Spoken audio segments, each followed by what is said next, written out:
நமக்குள்ள சில சமயம் ஒரு கேள்வி வரும் இல்லையா? ஏதோ ஒரு பெரிய சக்தி இருக்கிற மாதிரி உணர்வோமே, அது உண்மையில என்ன? வாங்க அத பத்தி தான் இந்த அலசல்ல ஆழமா பார்க்க போறோம். கேள்வியே இதுதான். நீங்க உணர்ற அந்த பிரபஞ்ச சக்தி நாம சொல்ற கடவுள்ன்ற வார்த்தைக்கு இன்னொரு பேரா? யோசிச்சு பாருங்க. இந்த கேள்வி நம்ம நம்பிக்கையோட ஆணி வேறைய ஆட்டி பார்க்குது. நாம உணர்றது நிஜமாவே தெய்வீகமான ஒண்ணா இல்ல வேற ஏதாவது ஒண்ணா? சரி, இந்த கேள்விக்கான பதில தேடலாமா? முதல்ல நம்ம சுத்தி இருக்கிற இயற்கையை பார்ப்போம். நாம ரொம்ப சாதாரணமா நினைக்கிற சில விஷயங்களை கொஞ்சம் கேள்வி கேட்போம். அதாவது, நாம உருவாக்காத ஒரு சக்தி இங்க இருக்கு. இந்த முழு உரையாடலுமே ஒரு கேள்வியிலிருந்து தான் தொடங்குது.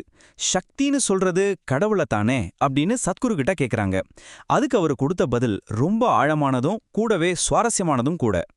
இந்த வார்த்தைகள் ரொம்ப அழுத்தமா ஒரு விஷயத்த சொல்லுது.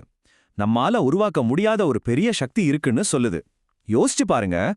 வெளியில காத்து அடிக்குது. ரொம்ப சிம்பிளான விஷயம் மாதிரி தெரியுது. ஆனா அதை நம்மால தடுக்க முடியுமா? அதை உருவாக்குனது நாமலா? இல்லவே இல்ல. அது நம்ம கட்டுப்பாட்டை மீறின ஒரு சக்தி. ஓகே, நம்மள மீறி ஒரு சக்தி இருக்குன்னு ஒத்துக்கலாம். அப்போ உடனே அடுத்த கேள்வி வருது. மனுஷங்க ஏன் எல்லாத்துக்கும் ஒரு படைப்பாளரை தேடிக்கிட்டே இருக்காங்க? வாங்க அத பத்தி தான் இப்ப பார்க்க போறோம். இங்க பாருங்க, ஒரு சூப்பரான ஒப்பீடு. நாம ஒரு பானை செய்றோம்னா அதை செய்ய ஒரு குயவர் இருக்கார். இது நமக்கு தெரிஞ்ச லாஜிக். ஆனா இதே லாஜிக்க இந்த முழு பிரபஞ்சத்துக்கும் நம்ம பொருத்தி பார்க்கறோமா? அதாவது கடவுள்னு ஒரு விஷயத்த நம்மள மாதிரியே ஒரு பெரிய படைப்பாளியா நாமளே உருவாக்கிக்கிறோமா? இதுதான் இங்க இருக்கிற முக்கியமான தத்துவ கேள்வி. இப்போதான் முக்கியமான ஒரு கட்டத்துக்கு வர்றோம். கடவுளை பத்தி நாம என்ன நினைக்கிறோம்? அது நம்மளோட சின்ன அனுபவத்திலிருந்து வர்ற ஒரு முடிவு தான். ஒரு சூப்பர்மேன் மாதிரி ஒருத்தரை கற்பனை பண்ணி வச்சிருக்கோம். ஆனா அது முழுமையான உண்மை கிடையாது. அது நம்ம அனுபவத்திலிருந்து நாம எடுத்துக்கிற ஒரு முடிவு, அவ்வளவுதான். இதத்தான் ஒரு அழகான மாயேன்னு சொல்றாங்க. ஏன் அப்படி சொல்றாங்க? ஏன்னா இந்த பிரபஞ்சத்துக்கும் நம்மள மாதிரி ஒரு படைப்பாளி இருக்காருன்னு நம்புறது மனசுக்கு ரொம்ப ஆறுதலா இருக்கும்.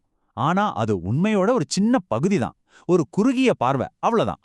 சரி, ஒரு படைப்பாளரை கற்பனை பண்ணிட்டோம். அடுத்து நாம என்ன பண்ணுவோம்? உடனே அவருக்கு ஒரு பேர் வைப்போம். இப்படி அந்த சக்திக்கு நாம பேர் வைக்கிற பழக்கம் என்ன மாதிரியான பிரச்சனைகளை உருவாக்குதுன்னு இப்ப பார்க்கலாம். உலகம் முழுக்க பாத்தீங்கன்னா அந்த பேரே இல்லாத சக்திக்கு மனுஷங்க பல பேர் கொடுத்திருக்காங்க. சிவன், அல்லா, காட், கடவுள், இப்படி ஒவ்வொரு கலாச்சாரத்திலையும் ஒவ்வொரு மதத்திலையும் வேற வேற பேரை சொல்லி கூப்பிடுறாங்க. ஆனா இங்க முக்கியமான விஷயம் என்னன்னா, பேர் வேணா வேற வேறையா இருக்கலாம். ஆனா அது எல்லாமே ஒரே ஒரு அடிப்படை உண்மையை தான் குறிக்குது. ஒரு மலையோட உச்சி ஒண்ணுதான். ஆனா அங்க போறதுக்கு பல வழிகள் இருக்கிற மாதிரி இந்த பேர் தான் நமக்குள்ள தேவையில்லாத பிரிவினைகளை உருவாக்குது. இந்த ஒரு வரி பிரச்சனையோட ஆணி வேறையே தொட்டுடுது. நீங்க அதுக்குன்னு ஒரு பேர் கொடுக்கும்போது மக்கள் அவங்களுக்கு தோணின தப்பான அர்த்தங்களை அதோட சேர்த்துக்கிறாங்க. ஒவ்வொரு பேரும் ஒவ்வொரு அர்த்தத்தையும் சில சமயம் பிரிவினைகளையும் கொண்டு வருது.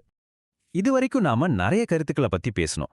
ஆனா உண்மையான ஆன்மீக சவால்ங்கிறது நாம என்ன நம்புறோன்றதுல இல்ல, நாம என்ன செய்யறோன்றதுல தான் இருக்கு. வசதியா இருக்கிறது முக்கியமா இல்ல மாற்றம் வர்றது முக்கியமா? இதுதான் கடைசி கட்டம். இந்த கம்பேரிசன் ரொம்ப ஷார்ப்பா இருக்கு. அப்போ ஒரு ஞானிய பின்தொடர்றதுங்கிறது ரொம்ப கஷ்டமான, குழப்பமான, வாழ்க்கையே மாத்தக்கூடிய ஒரு பாதையா இருந்துச்சு.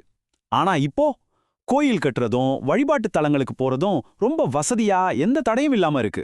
இந்த பெரிய வித்தியாசம் எப்படி வந்துச்சு? அவங்கள ஃபாலோ பண்றதுன்னா உங்களுக்கு தெரிஞ்ச எல்லாத்தையும் விட்டுட்டு வாழ்க்கையோட ஒரு புது பரிமாணத்துக்குள்ள போகணும். அது சாதாரண விஷயம் இல்ல. அதுக்கு பெரிய அர்ப்பணிப்பும் தியாகமும் தேவைப்பட்டுச்சு. உங்க வாழ்க்கையே தலைகீழா மாத்தி போடுற ஒரு விஷயம் அது. இந்த மாற்றம் ஒரே நாள்ல நடக்கல, ஆயிரக்கணக்கான வருஷங்கள் ஆகிடுச்சு.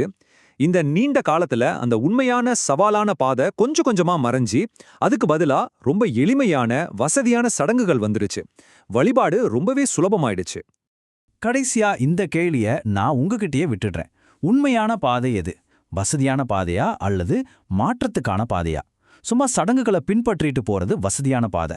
ஆனா உங்களை உள்ள இருந்து முழுமையா மாத்தக்கூடிய பாதை ரொம்ப கடினமானது. நீங்க எதை தேர்ந்தெடுக்க போறீங்க? பதில் உங்க கையில தான் இருக்கு.